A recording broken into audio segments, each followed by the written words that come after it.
কার বুদ্ধি বেশি, ছেলেদের না মেয়েদের? আমাদের কোন মানে কার উৎপত্তির ফার্স্ট এপিসোড, যেখানে আমরা স্ট্রেঞ্জার সাথে কোয়েশ্চেন করবো। তো আজকে এই তো ভাই ভাই ভাই ভাই, তোমার নাম কি? আমার নাম সায়ন। তো তোমাকে আমি কিছু কোয়েশ্চেন করবো, আনসার দিতে পারবে? দিতে পারবো। ঠিক আছে, প্রথম প্রশ্ন হচ্ছে কার বুদ্ধি বেশি, ছেলেদের না মেয়েদের? অবভিয়াসলি ছেলেরা।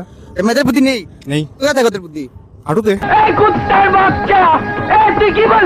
ঠিক আছে, তুমি যদি বলো তো তোমার যেহেতু বেশি বুদ্ধি, তোমাকে একটা প্রশ্ন করবো, যদি সঠিক সঠিক আনসার দিতে পারো তোমাকে আমি 100 টাকা। রাজি? রাজি। জি। ঠিক আছে, তো প্রশ্ন শুনো। মনে করো তোমার বয়স কত এখন? বয়স 18। 18। মনে করো তোমার বয়স 18 আর তোমার ভাইয়ের বয়স মনে করো 9 ধরো, ঠিক আছে? এখন কি হলো, কিছুদিন পর তোমার বয়স হয়েছে ডাবল। 18 দুগুণা কত? तुमसे ना हो पाए। 36। এখন তোমার বয়স হচ্ছে ডাবল, তোমার ভাইয়ের বয়স কত হবে? কেমন হবে? কত হবে? আর বয়সটা বললাম যাচ্ছি জানি না। 9 বছর। 9 বছর। হ্যাঁ 18। 18 মানে ওর বয়স 18 থেকে 36, ভাইয়ের বয়স হবে 18। তো বন্ধু তোমরা কমেন্টে বললো ওদের ভাই সঠিক বলেছে নাকি ভুল বলেছে।